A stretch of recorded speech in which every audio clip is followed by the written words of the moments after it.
The role of a wife is supposed to be taking care of the house and kids, right? As a wife, you're considered a failure for pushing that onto your husband. If caregiving is your priority, then you should also be able to manage your household duties properly. In response to my mother-in-law's harsh words, I was at a loss for words. It seemed she couldn't accept her son, Ryan, taking on housework and childcare. How do you think you're able to live like this? Don't forget that it's thanks to Ryan's salary. You really don't know how to be grateful. While being scolded by my mother-in-law, Ryan did not try to protect me. Despite also earning an income, my mother-in-law insisted it was all thanks to my husband. I was recently put in charge of doing the laundry. I'm not a service staff. I was busy and asked Ryan for help, and he silently supported me then. But it seems Ryan was harboring dissatisfaction. You earn less than me and yet acts this way. If we ever get divorced, you won't be able to get by on your own with our daughter. I could no longer bear the harsh criticism from my husband and mother-in-law. I am Ashley, a 30-year-old company employee. I met Ryan during college, and that's when our relationship began. We both started to work and, being at the right age, proceeded to get married. Eventually, our daughter was born, and I changed jobs to escape irregular working hours after giving birth. Now, I work full-time in a job with less overtime. It wasn't apparent until I got married, but it became clear that Ryan highly prioritized his mother. In every decision, he always sought his mother's opinion. Even when choosing a new home, I was surprised he brought his mother along. Should we choose this apartment because it has a spacious living room and is convenient for shopping? I suggested. Yeah, but what do you think, Mom? He replied. I didn't know why he prioritized his mother's opinion over mine. This place gets little sunlight, and I think there are better options. Indeed, I was thinking the same, Ryan said. Despite it being our living space, his mother's opinion influenced the decision. As a result, after viewing several, we chose a property that his mother was satisfied with. I liked it too, but a part of me wasn't fully convinced. When choosing furniture or appliances, his mother was always there. Why don't just the two of us go next time? Your mother must be busy, I suggested. I wanted to choose freely, without her. She's free to help, which is great, and I like getting her input. Ryan said, not understanding my desire to avoid his mother's intervention. Sometimes, Ryan would say he didn't need dinner, spending time eating with his mother at home. I was grateful since I didn't have to prepare his dinner due to my job, and I didn't see it as a problem. His mother must have been happy to have her son visit, and I didn't feel it was my place to comment. I just didn't want to upset my husband or mother-in-law or be disliked by them. Years passed since our marriage, our daughter grew, and we began planning to build a new house. Ryan is usually gentle, never complains, and plays well with our child. I hoped for a peaceful new home for our family of 3. Mom is getting older, so what about living together considering her future? Ryan suddenly suggested cohabitating with his mother. His mother probably wanted to live with her son and grandchild. To be honest, I was strongly against living with my mother-in-law. She always disregarded my suggestions, requiring me to be considerate not to upset her. She's overprotective of her son, and I realized I was an inconvenience to her. Living together would mean seeing her daily, which I wanted to avoid at all costs. But she prefers to live near her current home, right? That's true. She has friends there and dislikes being too far away. My mother-in-law doesn't want to move from the area she's familiar with. If we choose her preferred location, it'll be too far from my workplace. My commute would double. I wanted to live in an area that's convenient for work and raising children. How about this area? It's close to her home by train and near a station. What do you think? I showed Ryan several property options from a real estate agent. I found a property in an area blessed with lush parks and convenient for shopping around the station. Though we live separately from my mother-in-law, the fact that she's within an easy visiting distance was a deciding factor, and Ryan agreed. I was relieved we could avoid living together. However, my mother-in-law had started to visit frequently. Ryan welcomed her and he couldn't turn her away. I understand her love for her granddaughter, but my daughter didn't get along with my mother-in-law and always cried when she saw her, which worried me. I wanted to relax on my days off, but I couldn't settle down with my mother-in-law's visits. Hey, can't we just spend time alone as a family on the weekends? I end up being on edge when your mother is around. She's part of the family too. It's your choice to feel that way. Ryan didn't empathize with my feelings. Every time my mother-in-law would visit, she would criticize my cooking and cleaning, calling it raising a wife. If I hadn't cleaned, she would frequently inspect everything in detail. Working full-time, I planned to clean earnestly on weekends, but often, my mother-in-law would visit during those times. It was unpleasant to be pointed out exactly where I was planning to clean. You still haven't mastered the basics of cooking. At this rate, you won't improve. Yes, I'm sorry. Even the meals I put effort into didn't seem to suit her taste. I agree. Even the soup is too salty every day. The soup my mom makes is just right. Ryan agrees with my mother-in-law's opinion and criticizes me too. It's frustrating that he only becomes assertive when my mother-in-law is around. Even though he's usually quiet, I tried talking with Ryan when my mother-in-law wasn't there. If you have any complaints about me, please tell me directly. It doesn't have to be when your mother is here. That doesn't help when it's just something that came to mind while talking with mom. Ryan became slightly sulky and disgruntled. It's often difficult to convey my desire for solidarity as his spouse. Disputes concerning my mother-in-law became frequent. When our daughter reached elementary school age, I received news from my mother that my father was unwell. Since it was difficult for my elderly mother to care for him alone, I decided to assist at my parents' house whenever I found a gap in my work schedule. During that period, I had Ryan look after our daughter. Our daughter began to help with household chores proactively and was becoming independent. Her willingness to support me, busy with caregiving, was encouraging. One day, my mother-in-law visited and confronted me with harsh words. Why has it come to this? I heard you've left all the child care to Ryan. I'm sorry, Mother. My father is unwell, and caregiving was urgent. I believe we should help each other when a family member needs support, but my mother-in-law seemed to have a different view. The role of a wife is supposed to be taking care of the house and kids, right? As a wife, you're considered a failure for pushing that onto your husband. If caregiving is your priority, then you should also be able to manage your household duties properly.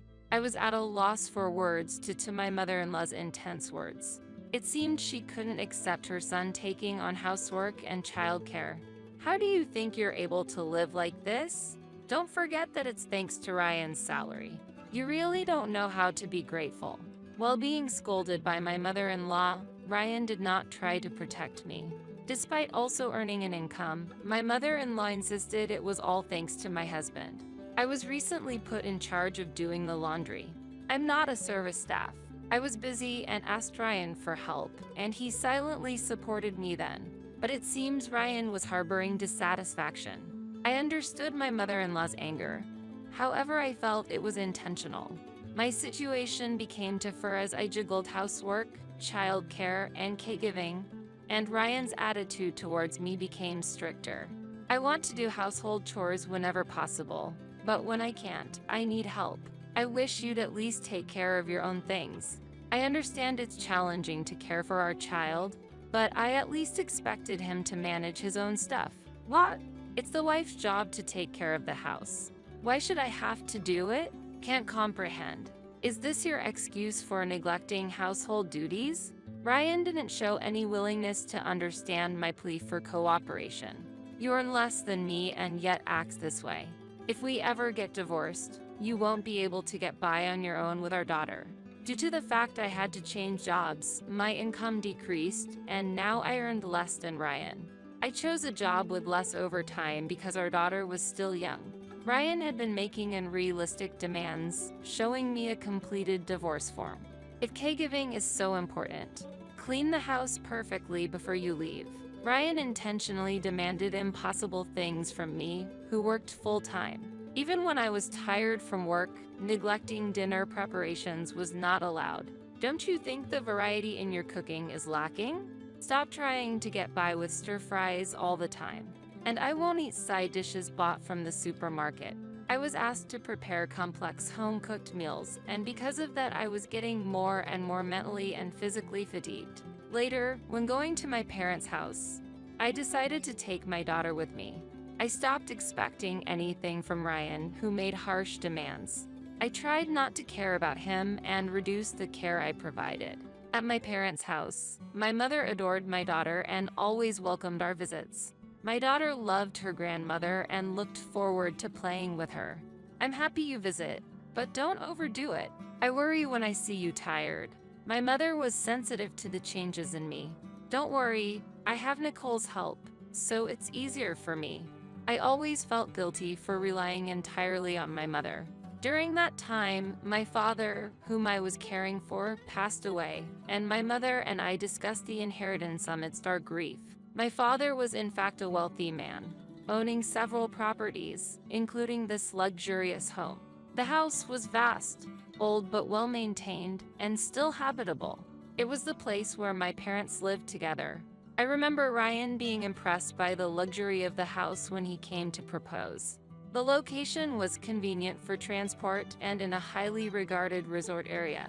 The area, boasting rich nature and open views, held special meaning for my parents.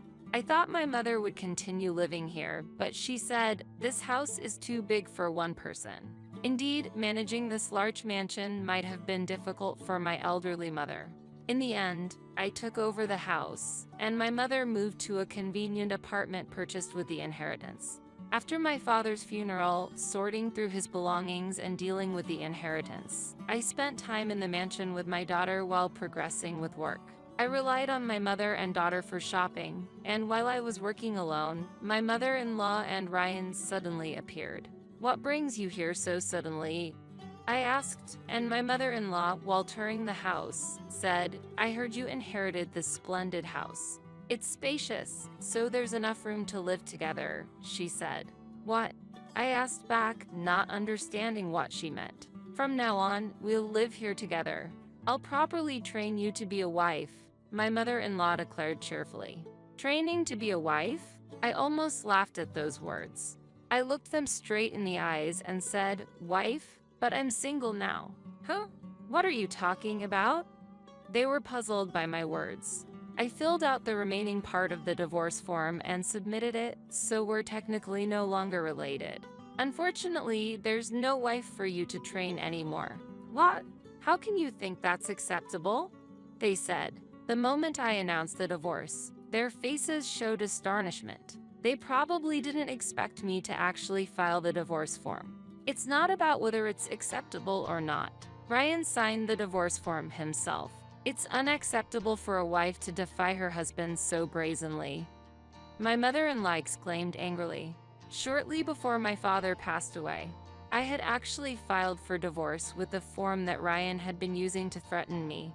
Even while caring for my father, Ryan didn't offer help and continued to trouble me. As a result, my love for Ryan disappeared. I tried to discuss the divorce, but neither Ryan nor my mother-in-law took me seriously.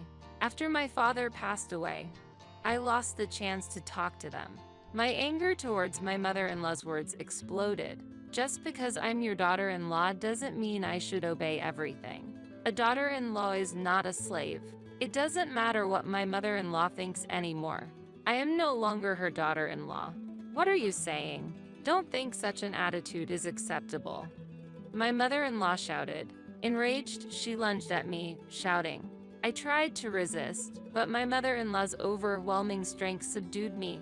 "Stop it! Let me go!"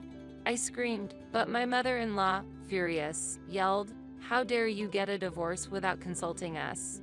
Disregarding my son, I pleaded for Ryan's help, but he didn't move, stunned by the fact of our divorce. Feeling the situation was out of my control, I contacted the police. Even as the police arrived and I was explaining the situation, my mother-in-law's anger did not subside. When an officer grabbed her arm to calm her down, she reflexively swung her hand, hitting the officer's face. My mother-in-law was restrained and taken to the police station to settle the matter. Ryan just watched in a daze as his mother was put into the patrol car. I will demand compensation for the mental damage I've endured. All the evidence is recorded. How what? Ryan was confused, unable to utter a word. Without his mother, Ryan was helpless. I will take custody of Nicole, so you will need to pay child support. Without my mother-in-law's support, Ryan just hung his head. Sometime later, my ex-husband visited my workplace. Apparently, an unfavorable rumor had spread through an old friend from college. So, your wife left you? It sounds like a mother-in-law problem. I feel sorry for your wife. Feeling the piercing stares at work, he said he quit because it became unbearable. His hair was disheveled and his beard was unkempt. I was shocked by his unsightly appearance. I heard that he turned to gambling due to stress and was financially struggling. Additionally, my mother-in-law also habitually played slots, and his new job's income was insufficient to support them. You're being a nuisance for coming to my workplace. You don't reply to my messages, that's why. I wanted no more involvement with my ex-husband or mother-in-law. Could you please reduce the child support? I'm having financial difficulties lately. The amount of child support was agreed upon by both of us. You said you wanted to do what you could as a father for our child. My ex-husband clicked his tongue irritably and glared at me. The situation has changed, so it can't be helped. My new job's salary is low, and there's hardly any bonus. My ex-husband could live adequately if he refrained from gambling, but he was trying to reduce the child support. I felt no sense of responsibility as a father from him. I know it must be hard to make a living for the both of you with your income alone, right? Hey, why don't we give it another try? I was appalled that he was proposing remarriage over financial issues. His pretense of kindness only infuriated me more. What, you want me to marry you again? I'd rather not with someone who's a mama's boy. How dare you? My ex-husband, who was not aware of his dependency on his mother, reacted strongly to my words. Without your mother, you can't decide anything, can you? From choosing a house to furniture and appliances, you always consulted with her.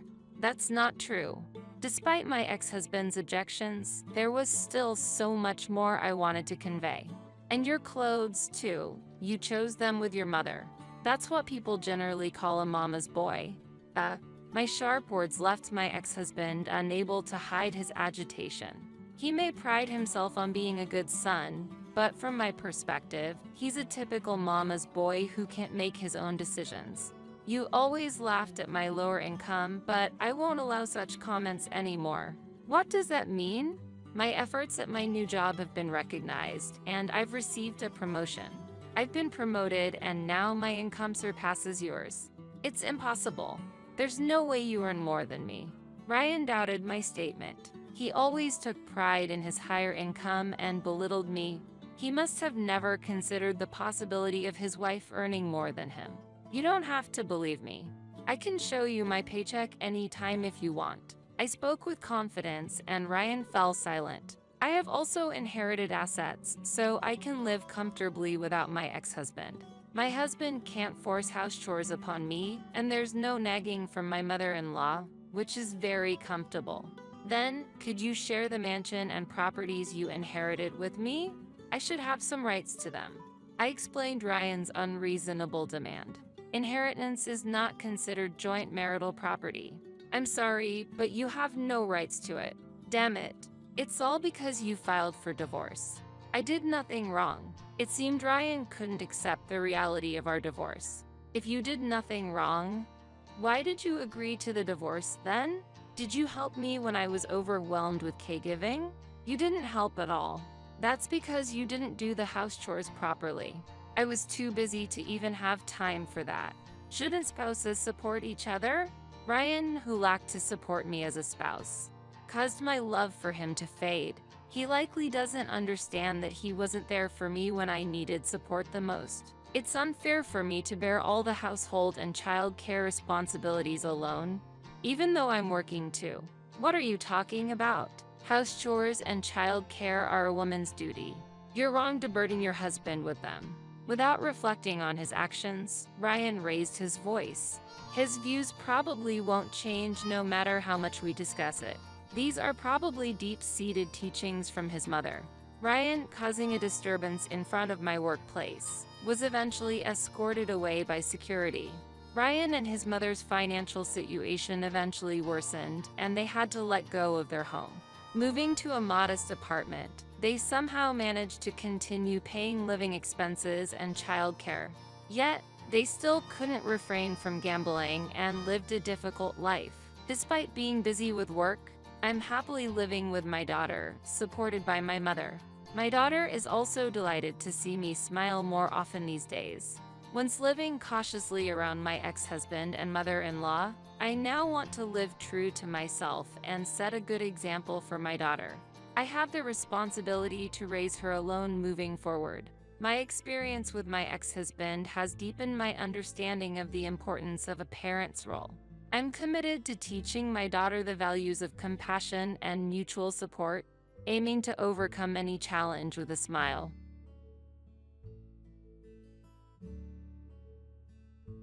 I have no intention of being with someone like you. Don't rely on me anymore. You are just a waste of resources. Stop leeching off me. I cannot forgive this. To think that I dedicated myself to you for over 20 years. Although I was furious at my husband's words, the possibility of divorce seemed surprisingly favorable to me. Make sure you won't regret leaving me. Haha, don't be ridiculous. I don't want someone like you. You will understand in time. I will make you regret what you said. Just you watch. I am Gina, a 54-year-old housewife. I have been married to my husband, Danny, for over 20 years. We may seem like a happy couple on the surface, but that is not the reality.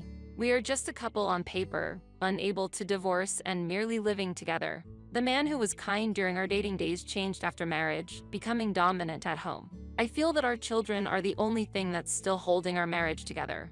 Our son, Aaron, was born a year after we got married. Aaron grew up to be a smart, cheerful, and kind child was the happiest event in my marriage. However, I did all the parenting alone. My husband never involved himself in parenting or even housework. It's a miracle that our son grew up so wonderfully despite these circumstances. My husband was very strict from the beginning. He demanded that I become a stay-at-home mom and manage all household chores perfectly. I was surprised, and from the day we started living together, he spoke to me in a commanding tone. We met at a mixer where he, 4 years my junior, approached me aggressively. I prefer older women, probably because I like to be pampered. Gina, you are beautiful and have a strong character. Honestly, I fell for you at first sight. His active pursuit easily won me over. Our relationship was very fulfilling. He always made thoughtful date plans and put me first, which I appreciated. He might have seemed somewhat frivolous at first glance, but he was surprisingly serious inside, and that contrast drew me in.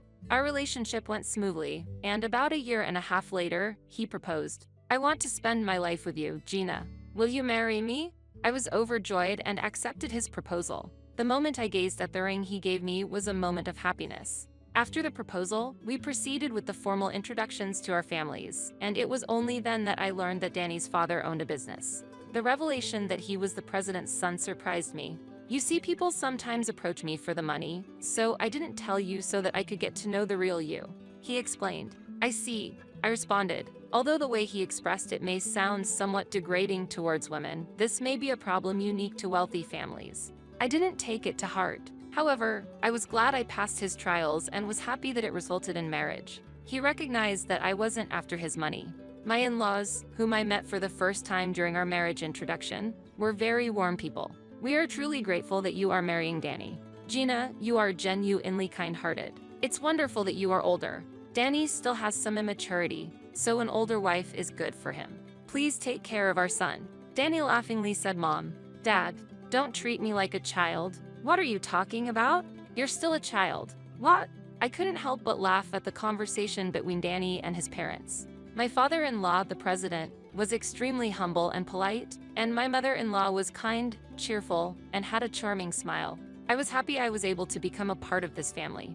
After the meet and greet, we had a grand wedding. Being the son of a business owner, the groom's side had a diverse group of relatives and colleagues. The venue was spacious, and the wedding was glamorous. My friends and family praised and described it as a celebrity-like wedding. After the wedding, we went on a honeymoon to Italy. It was his choice to visit Italy, but we toured many tourist spots and were moved by the deliciousness of the local cuisine, especially Italian food. It was so good that I felt everyone should experience it at least once. The honeymoon was a memorable and happy time, but it might have been the last happy period in my marriage with my husband. After returning, we started our new life together. Although I became a housewife at my husband's wish, after marriage, his demeanor completely changed, suddenly becoming overbearing. Listen, I'll give you money for living expenses from my income, so I want you to manage it well. I understand. I was unable to hide my confusion at his sudden change. What's on the menu for tonight? I made grilled fish today. I can see that, but I really want to eat meat right now. Why did you prepare such a simple dish? I'm sorry. Just order delivery. Why delivery? It would take time to start cooking now. Quickly order delivery, and I want steak. Danny would not eat the meal I prepared if he didn't like it, opting for delivery or asking me to cook something else with available ingredients. This always enveloped me in sadness. When we ordered delivery, he wouldn't pay, so I had to manage with the living expenses he gave me. However, the amount he gave me was insufficient. Our apartment rent was $700, and he only handed me $1,000 each month. Consequently, I had to cover food and utility bills with the remaining $300, which was unrealistic. With his unreasonable demands, the expenses often exceeded the budget. The excess was covered from my savings, which was the status quo. While I was trying to save up diligently, Danny freely spent his earnings on things he liked. Purchasing expensive brand items and going to drinking parties were typical examples. Seeing him buy and enjoy whatever he wanted made me feel extremely frustrated. After our child was born, it became even more difficult to support the household with just $1,000. So, I suggested to Danny that he should contribute more to our finances. Can you increase the money you put into our household budget, at least a little bit? Huh? Why? I told you to manage with the money I'm giving you, he replied. But it's not enough. That's why I'm asking. No way. I can oblige. It would reduce my spending money. What is he talking about? I'm utterly disgusted having a husband who still doesn't want to spend money on anything other than himself, even after our child was born.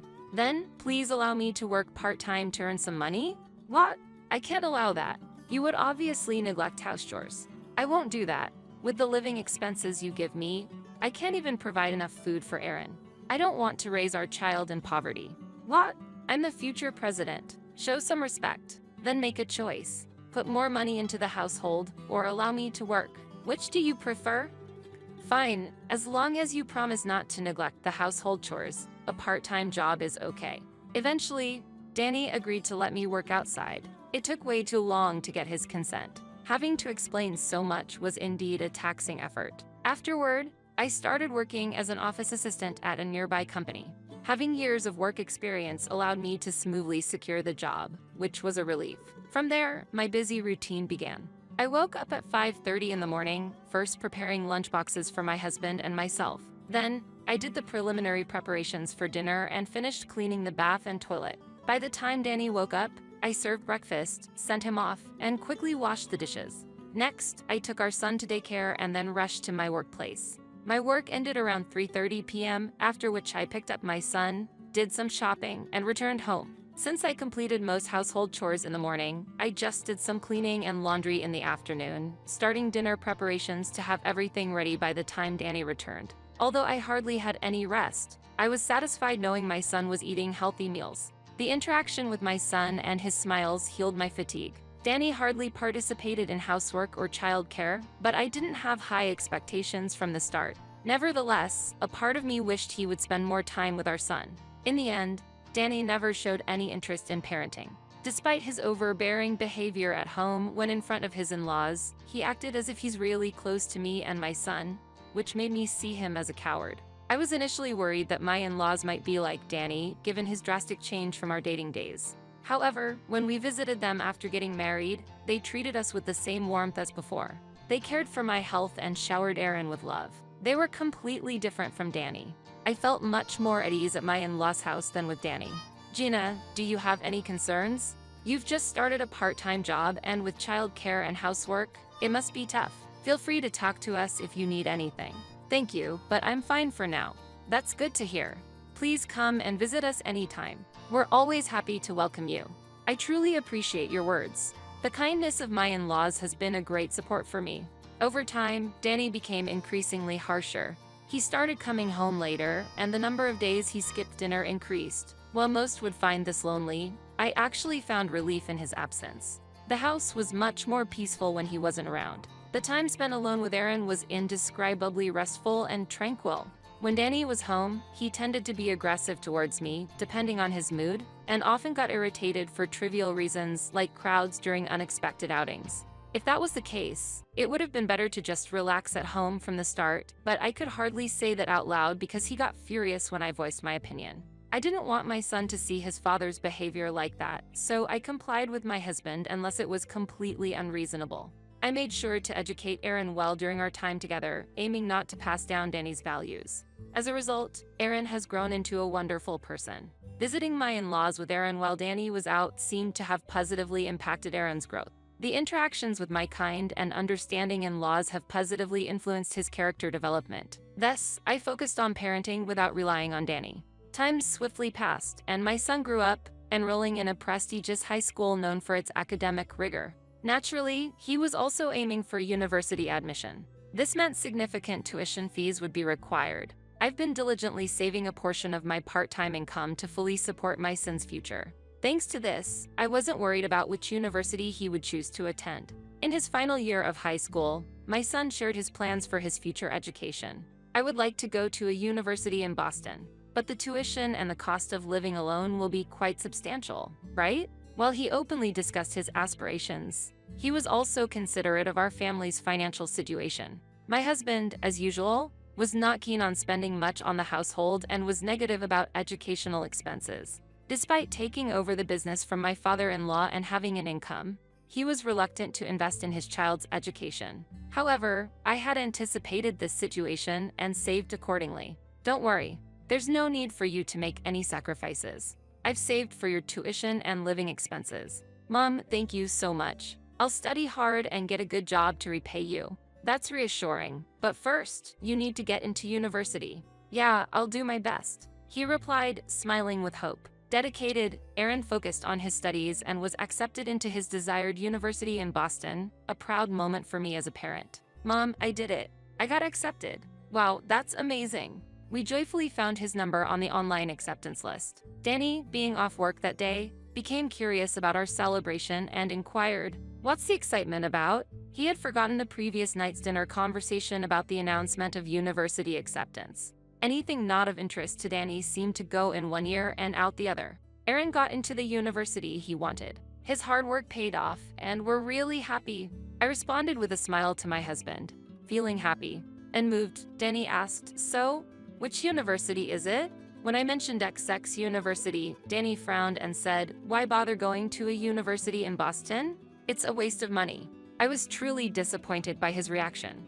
I can't comprehend how one could not be happy about their child's growth and success. He seemed to have completely forgotten what I had said, and our conversations didn't resonate with him at all. Didn't I say I would pay for the tuition and living expenses? Have you forgotten already?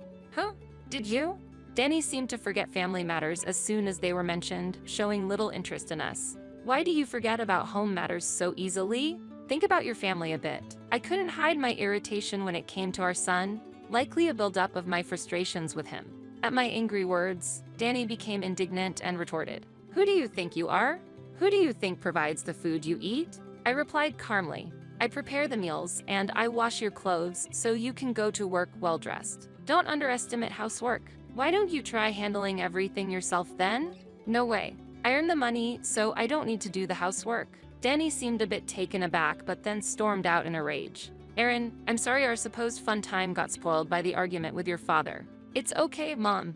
Thanks for standing up to Dad." Wanting to change our mood, we decided to visit my in-laws to share the good news about the university acceptance. They were thrilled and took us out for Italian to celebrate. Aaron enjoyed the Italian meal immensely, and I was glad we visited my in-laws. Their happiness filled me with joy too. However, Danny didn't return home for several days afterward. It's not hard to guess what he was doing or who he was with. I suspected he was with another woman, but at this point, it didn't bother me at all. I'd rather he do as he pleases. His infidelity was evident, and his facial expressions and reactions made his feelings transparent. He lacked the talent to hide it, and his suspicious behavior was conspicuous. I had hired a detective before and gathered evidence, planning to divorce him when Saren graduated and started working. I was quietly waiting for that moment, but an unexpected event occurred. My father-in-law suddenly passed away. Having suffered from high blood pressure for years, he died of a stroke. I rushed to the hospital upon receiving the call from my mother-in-law, comforting her while waiting for the treatment to end. But unfortunately, my father-in-law didn't make it. I tried contacting Danny multiple times during this period, but he didn't respond. Finally, through his company, I managed to reach him, and he came to the hospital. "Is it true that Dad has died? Why didn't you inform me immediately?" Danny demanded. "I tried contacting you many times, but you didn't notice," I replied. "Then you should have contacted the company sooner," he said. I felt angry at his response, but arguing wasn't helpful in this situation. We needed to focus on preparing for the funeral. However, Danny suddenly received a call saying, "I'll leave everything to you," and left the hospital. I was left there, astonished. How could he be so indifferent even though his father had just passed away? I couldn't understand it. There were so many things to do, like supporting my mother-in-law and discussing funeral details. Danny might have been busy, but he seemed to lack compassion for his parents. I gave up relying on him and started preparing for the funeral myself. When I contacted Aaron, he immediately came by train to help. My father-in-law had been a company leader. Therefore, we had to notify his colleagues and secure a funeral home of appropriate size. Despite the overwhelming tasks, with the help of Aaron and the company's people, we managed to hold the funeral. What upset me was that Danny, despite leaving everything to me, declared himself the chief mourner. Typically, my mother-in-law would have taken on that role, but she was too submerged in grief to fulfill it. "It might be tough for Mom to be the chief mourner right now. I'm the president, so I'll take charge of the funeral," he said, and began acting as if he had orchestrated everything. But what mattered most was giving my father-in-law proper farewell. My concerns were about my mother-in-law. My in-laws were a wonderful couple, deeply in love with each other. It was evident that my mother-in-law deeply loved my father-in-law. Thus, the sorrow of losing a lifelong partner was indescribable. After the funeral, my mother-in-law's health rapidly deteriorated, and she began visiting the hospital frequently. Half a year after my father-in-law's passing, her health worsened significantly, necessitating hospitalization. I immediately went to the hospital and took care of her admission procedures. I visited her daily, asking, "How are you feeling, Mom?" "I'm stable now. Your visits give me strength. We were happy to have you join our family, Gina. I'm grateful for the long marriage you've had with my son. Mom, I'm truly sorry for the trouble my son has caused you. I never thought he would turn out this way. I wonder where I went wrong in raising him." She lamented. Danny did not visit her sick bed, and he rarely visited his parents' home even when my father-in-law was alive. Moreover, he showed no interest in her medical expenses, which I took upon myself. I avoided discussing this matter with Danny. If I had, he would likely have been bothered and might have made unnecessary or inappropriate comments. I thought it was best to avoid trouble by not raising his interest. So, I continued to balance work and home life, visiting my mother-in-law daily. One day, upon returning from the hospital, I found my belongings scattered in the yard. "What is this?" I wondered in confusion. Rushing inside, I found Danny standing there. "Welcome back. You've finally returned. What is this? Why are my belongings outside? I'm kicking you out of the house." "What? Why? I can't stand being with you anymore. We're getting a divorce." "A divorce? I don't want to be with someone like you. Don't rely on me anymore. You're just a waste of resources. Stop leeching off me." Danny said this with a sneer. I had reached my limit. I had devoted over 20 years to our marriage, only to have it end up like this? I felt intense anger at his words. But divorce might also be a new beginning for me. "Make sure you have no regrets," I said. "Ha, I won't have any. I don't need someone like you," Danny responded. I decided to observe how things would unfold from here. I intended to make him retract his words soon. I picked up my belongings scattered in the yard one by one and took them to my new residence, where I planned to start my post-divorce life. This was a plan I had prepared in secret. In fact, I had inherited a significant amount from my grandfather before getting married. After the death of my grandfather, a wealthy landowner, I inherited a considerable fortune. While a portion went to my father, a significant amount was passed down to me as well. I had kept this fact hidden from Danny. Just as he had concealed his background, I too kept my grandfather's wealth a secret. My parents lived a modest life as civil servants, independent of my grandfather's fortune. I chose to live independently but also invested my inheritance to grow my personal assets. I had enough wealth to live a leisurely life, but I maintained the appearance of using my part-time earnings for my son's education expenses to avoid Danny's suspicion. Since he remained unaware of my wealth, my strategy seemed to have been going well. After moving out, I visited Danny again, handed him the already filled-out divorce papers, and asked for his signature. "How do you plan to survive? Will you live on the streets?" He scoffed. "No need to worry. I have a new place to live," I replied. "What do you mean? How can someone as incompetent as you have a place to live?" He was perplexed. "The divorce was part of my plan. You mentioning it just made things easier for me." "Impossible. After all I've done to support you," he exclaimed. "Say what you will, but you will pay compensation for your infidelity." "What?"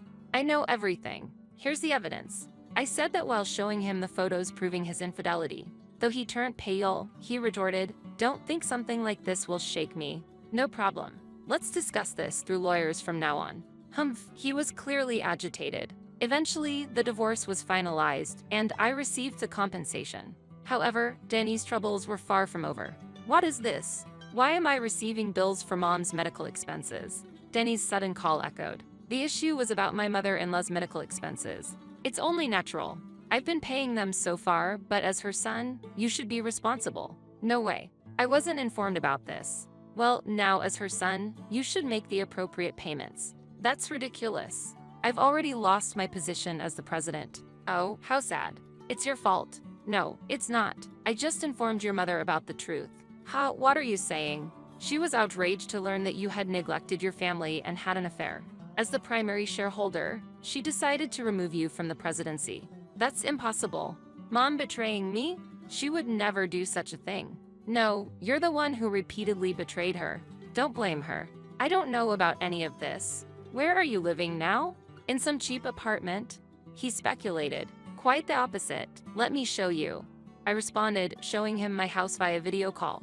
Seeing the interior, Danny seemed lost for words. "What's going on?" "Such a grand house. This house costs $3 million. $3 million. How could you afford it?" "Like you, I come from a wealthy family, but I kept it a secret. I bought this house somewhat impulsively to prove that I'm superior to you. It's a valuable investment, and Aaron can live here after I'm gone. I can't believe I'm inferior to you." Danny was crushed. I managed to give him a taste of his own medicine, feeling a deep sense of satisfaction. Eventually, it seemed like Danny was abandoned by his affair partner, probably because his only aspect was him being the president. She was likely just after his money. Driven by a sense of competition with me, despite his lack of assets, Danny ventured into a new business. As expected, the venture failed, leaving him burdened with significant debt. Now isolated, with no support from his son or mother, I heard he's living in poverty, working part-time jobs to pay off his debts. I decided to take over my mother-in-law's medical expenses. She had been a great support to me, and with my revenge on Danny complete, it wasn't an issue. Moving forward, I plan to cherish the time with her, regularly visiting with Aaron. Aaron has grown into a responsible adult, securing a good job. I'm pleased to see his matured appearance and demeanor, feeling proud as a parent. I'll continue to support his journey through life. My hope is to cherish my son, parents, and mother-in-law while continuing my investments and work, living a peaceful life.